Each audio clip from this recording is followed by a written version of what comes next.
Hey everybody. I don't know how long this takes. I hope you can hear me.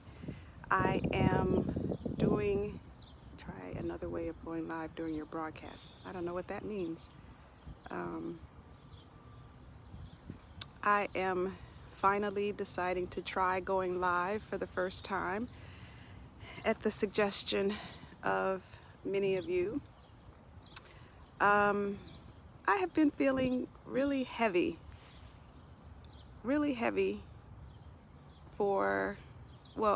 in addition to all the other heaviness. I've had this new and different kind of heaviness for about the last week, and it keeps getting just deeper and deeper and deeper, and no matter what I do, all my usual coping strategies or relaxation strategies don't seem to be making it go away. And I try to, reflect and figure out, what is it? Is it something, that I need to say? Is it something that I need to do? Is it something that I'm missing? And this morning I said, okay, I'm going to go for a walk. And it's gloomy. It's actually cool. I thought, okay, that'll feel good. And it started raining, and I thought, how apropos, because I feel like my soul is crying. I have kind of come to this awareness and language over the last few months, but it's really been crystallizing the last week or two about this phrase. This happens. Oh, there we go. I don't know what happens when that happens. So I was trying to do my first live, and it said there wasn't a good signal, and then it just popped back up.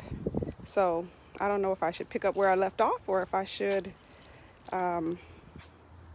keep going. So I'm just going to keep going.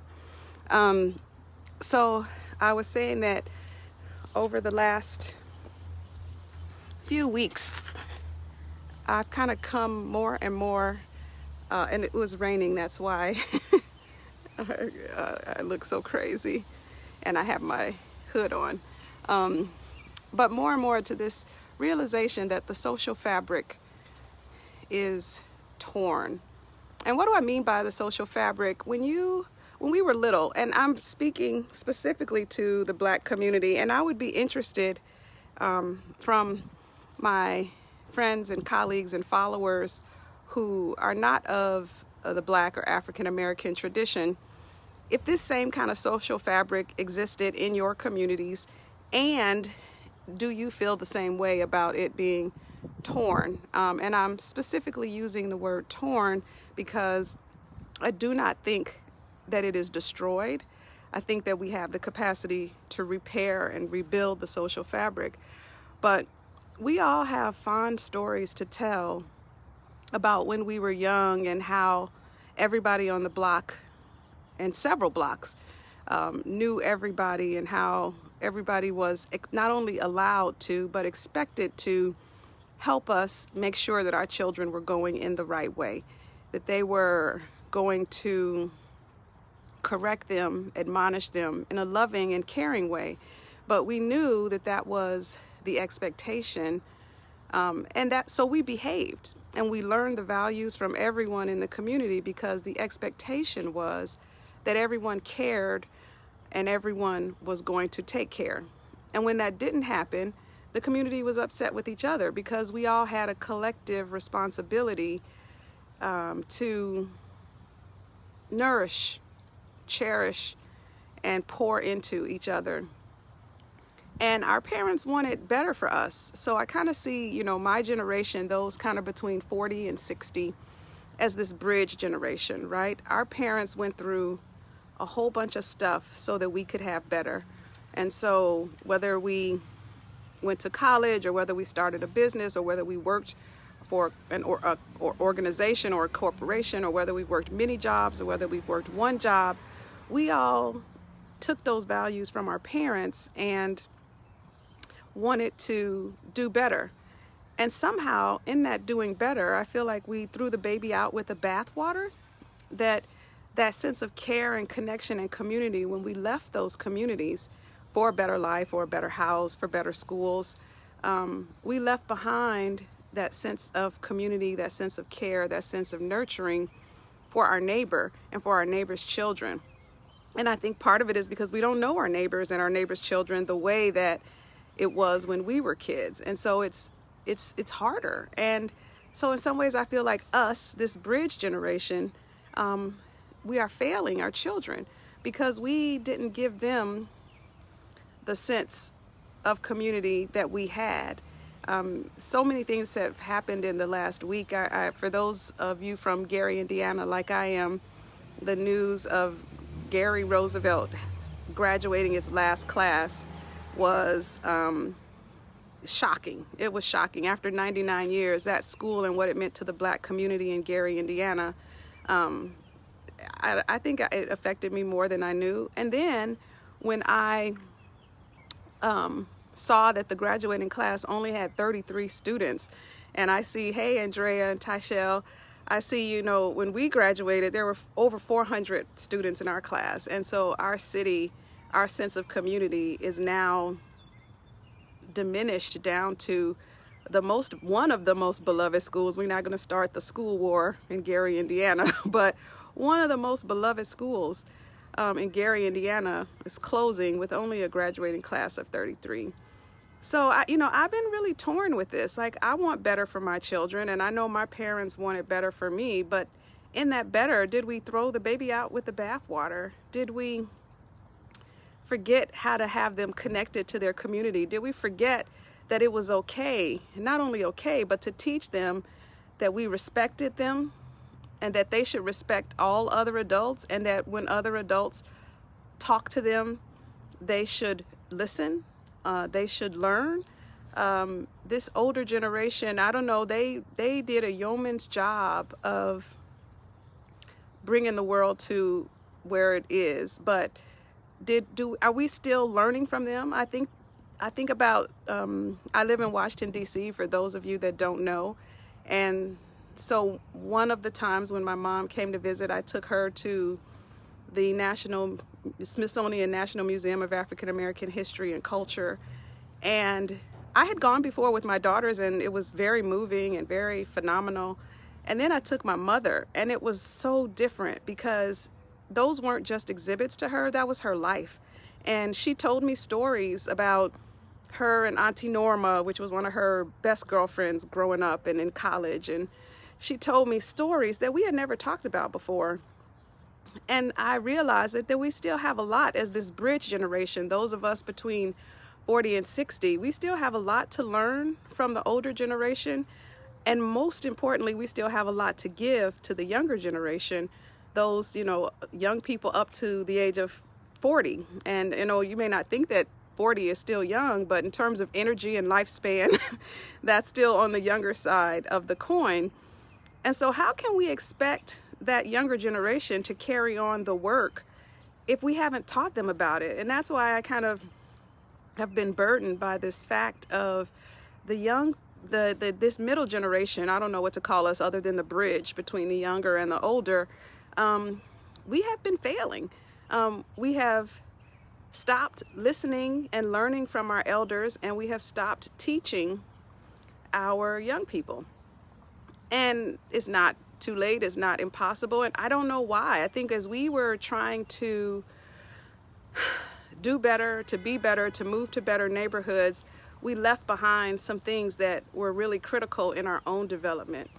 And as such, we kind of robbed the young people of those things. I think about it, I have, as you guys know, 2 teenage Black girls, and I try very, very hard to make sure they're aware of the Black community and the Black culture and all of these things. And I was thinking about this on my walk this morning, and yes, for all of y'all asking, that's why I look like this. I couldn't get this stuff out of my head and out of my heart, and so I went for a walk, and then it started raining, and so Black girls in the rain. But I started thinking about this. All the questions I've had about child rearing, many of them have been centered around how do I make sure that my children have enough of Black culture to be strong, to learn from it, to also represent it, to use their talents to uplift it. And I wonder, like, do my white colleagues and my white friends have that same conversation in their head? Do they have to worry about, is it, am I teaching my kids about white enough? Am I teaching my kids, am I moving too far away? Am I giving them so much that they won't be connected to who they are? And when you think about what it means to have racism, that's a great example of what racism is, right? White parents don't have to think about teaching their kids about being white. And black parents do, especially if we're trying to live out our parents' dreams, which include us doing better, moving better. My mother always said, I want all of my kids to leave Gary so I can have somewhere to visit. Like, it was her dream. So in her fulfilling her dream, I'm now like, how do I make sure that the next generation doesn't lose sight of her dream, and that they don't think that things come easy because they've been raised, if you will, in a much easier way than most of us were. So that was really heavy on me for these past couple weeks. This sense of social fabric that used to exist in the Black community, that held us together, that we all took care of each other. Everybody I know on this thread already can tell a story of walking home from school and some neighbor called your mother and told her what you were doing before you even got here. That's the social fabric that I'm talking about. And that didn't exist for my kids. I don't know if it existed for yours, but I lived in nice communities and my neighbors were nice, and many of them were multicultural and multi-ethnic. But that same sense of community and that same social fabric, as we all moved away from the core of the communities that we were in, it was stretched and stretched and stretched. And now I'm afraid that it's ripped, and I'm afraid that it's torn. Good morning, sister in love. I love you. And I'm afraid that it's ripped, and I'm afraid that it's torn, but I know that it's not irreparable.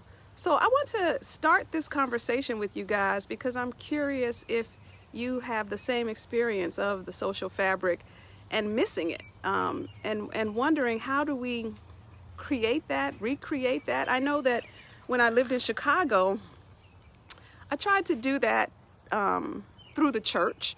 We went to one of the large, predominant, Black mega churches in Chicago, very community focused, very Afrocentric.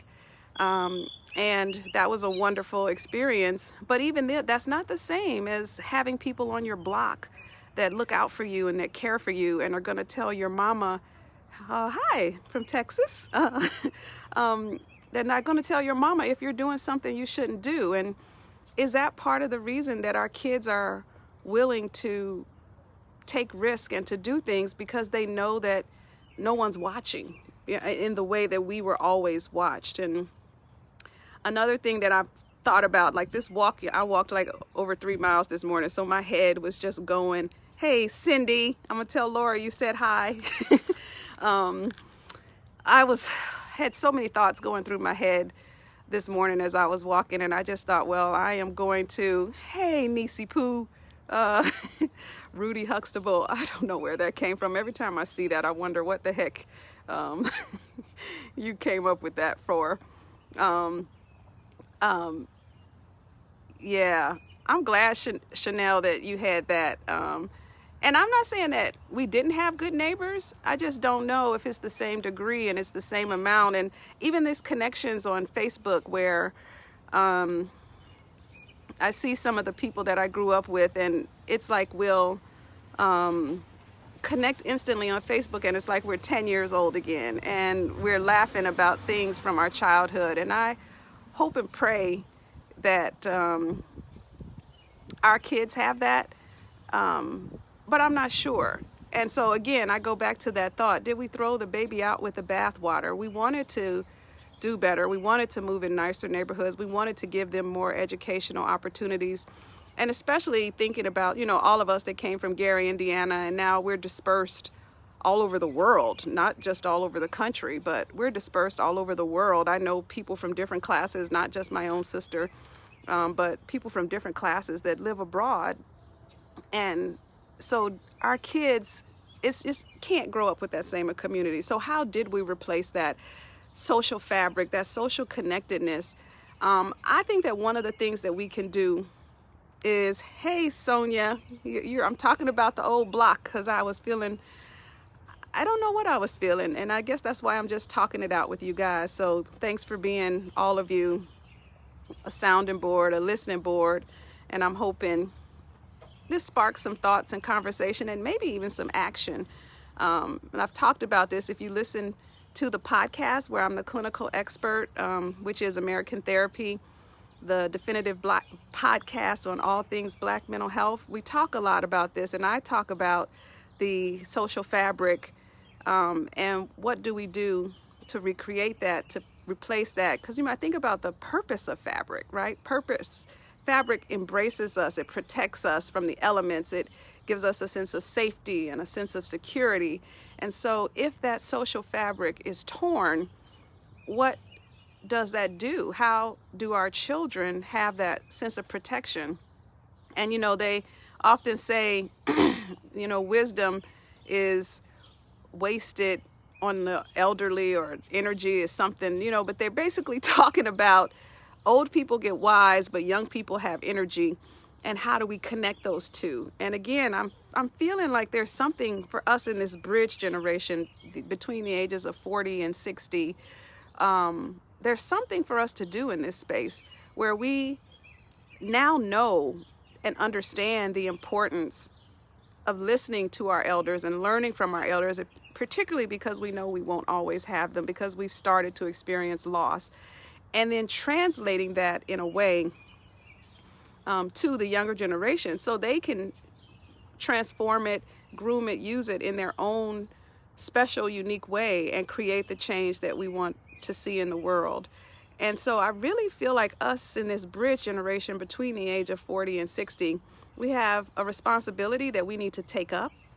We have some action steps that we need to do. I think when we were younger, everybody took care of everybody's kids. And the PTA, Parent Teacher Association, it was a thing, I guess, but it wasn't a thing because everybody just did whatever needed to be done. And now there are these kind of formal, at my daughter's school, they call it a homeschool association, HSA, is actually a 501c3. And I'm like, really? Like, I can't just send some cookies? Like, it's a real thing, and it's a real organization, and they have to have bylaws and all of this kind of stuff. And that drives some people away. Like, some people don't want to be that official, if you will. And so that, again, I wonder, and I guess this morning I just been wondering, I wonder how much of the social fabric is a consequence of some of the choices that we made, trying to improve, trying to keep moving us forward. And we have, and we will continue. But for us to really be thoughtful, particularly still in these productive years, of not throwing the baby out with the bathwater. My daddy, and a lot of you who are on here now know my daddy. When I was really young, and my dad is very philosophical. He's very quiet, but when he talks, he's very philosophical. I bet you, Shantae, you had a lot of conversations with him when you were around there. But my daddy said, and he lived through segregation when he was a teenager and a young boy, and he said everything about segregation wasn't bad. And I thought he was crazy, right? And I thought, like, Dad, like, how could you say that? And like, my dad and I, we have very heated discussions. It's one of the things we love to do with each other, debating the past, the present, and the future. And he said that everything about segregation wasn't bad. And, of course I jumped on it. I was like, Dad, you're insane, blah, blah, blah, blah, blah, blah, blah. But what he was talking about is what now, 20, 30 years later, I've come around to, is that some of the protections, some of the care, some of the concerns, some of the social fabric, when we lived in communities with each other, it didn't matter whether you were doing well, whether you were working class poor, whether you were needing public assistance, we all lived pretty much in the same communities, and we all pretty much went to the same schools, and we pretty much all respected each other. And yeah, if we're honest, Sometimes we looked side eyes at people who didn't have the same clothes or the same shoes, but we still all lived and loved and shared in the same community. And as we have ascended, as we have improved, as we have followed our parents' hopes and dreams of doing better, what did we leave behind? And I think that's what my dad was saying. I'll ask him next time I talk to him. But I think that's what he was saying, is that everything about segregation wasn't bad. We relied on each other. And that kind of brings me to one of those other thoughts that we're all seeing all these posts now about boycotting all of these different stores. And more, when there was segregation, there were more black businesses because we couldn't go to white businesses. Now, I know that the economics and how a lot of those things were destroyed and how the big box stores came in, and I understand all of that. But as we look at and talk about boycotting the other big businesses, I think there's a reality, right?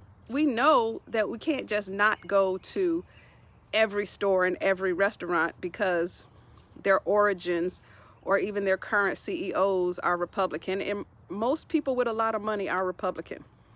That's just the reality of it, because Republicans protect people with a lot of money, and the Republican Party does a lot of economic things for people with businesses. So a lot of them have always been Republican. So when we look at, I'm looking at the list of now fast food chains and stores, and where is the replacement list of the black businesses that we can support? Or how are black business owners getting together to give us options to buy black or Hispanic or whatever?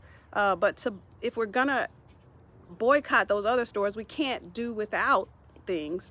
And so we are in this economic bind. When you have been oppressed and a part of the dominant culture, it's very hard to say we're just going to be independent now. And I find us as the black community in this bind where we want to stand up, we want to stand strong, we want to stand united, but we don't know how to do it because it's hard. And I don't have an answer. I guess this is what I was telling you. I just was burdened for the last week, really, just deeper and deeper and deeper, until when I woke up burdened this morning, I knew that I had to get it out. And the 3-mile walk is a result of this hair, and then the rain during the 3-mile walk is a result of this hair.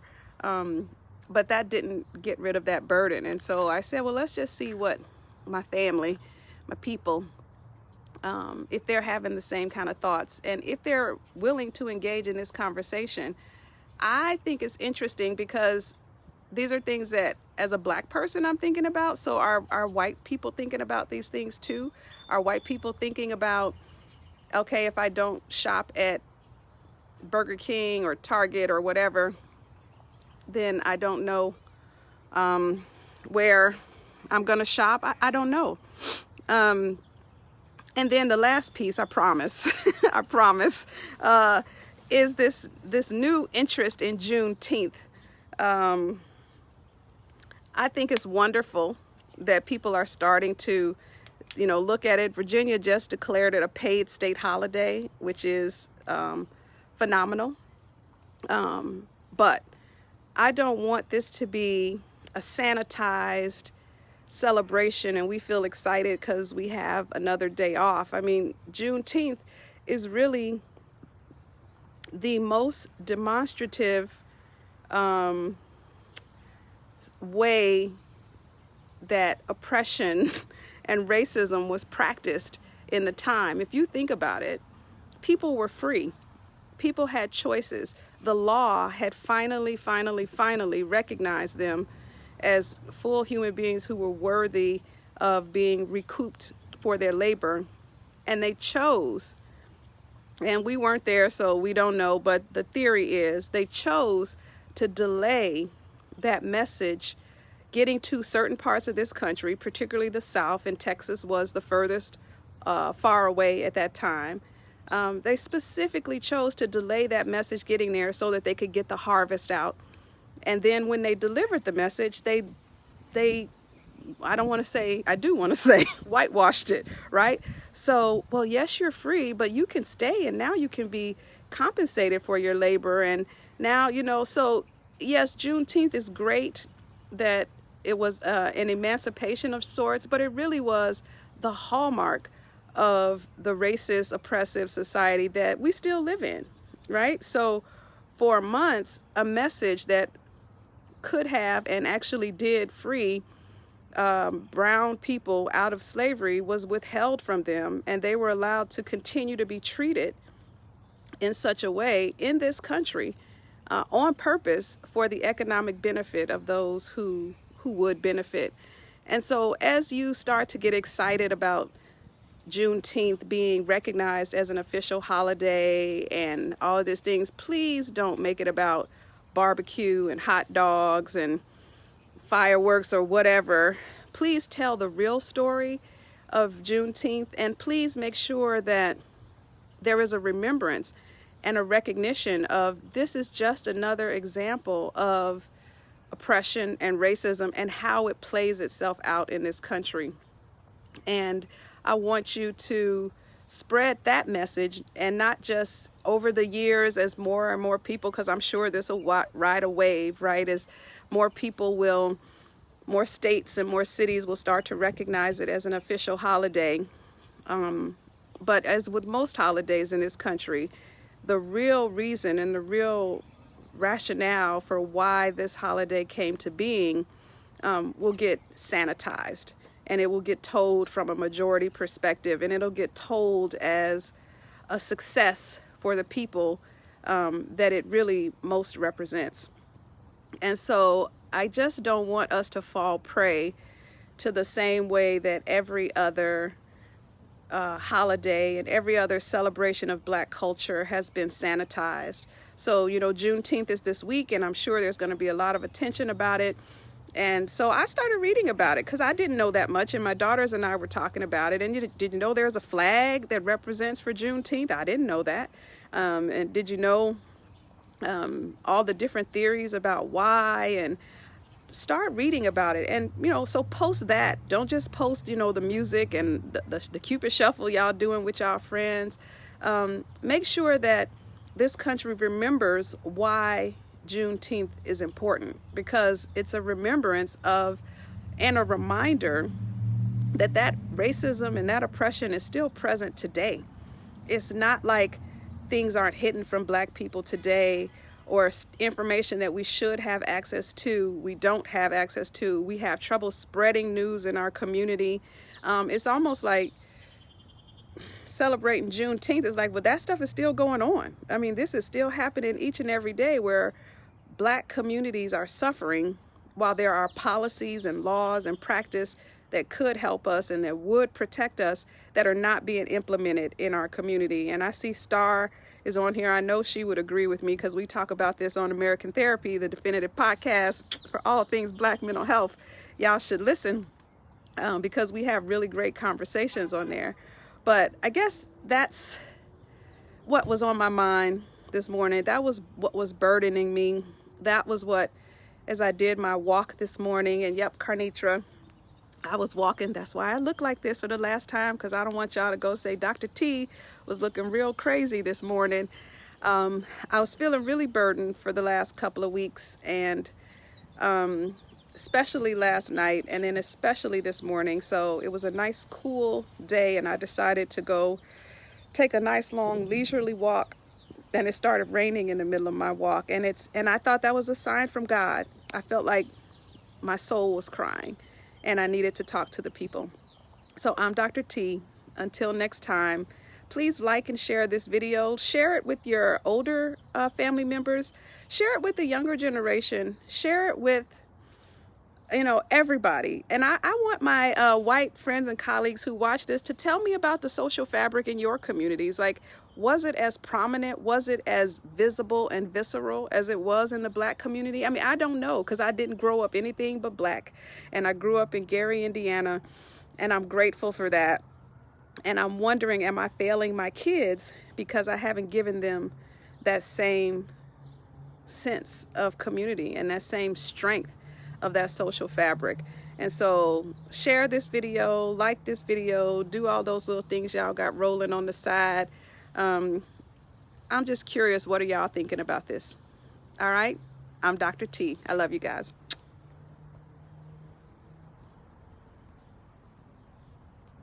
And now I don't know how to stop it.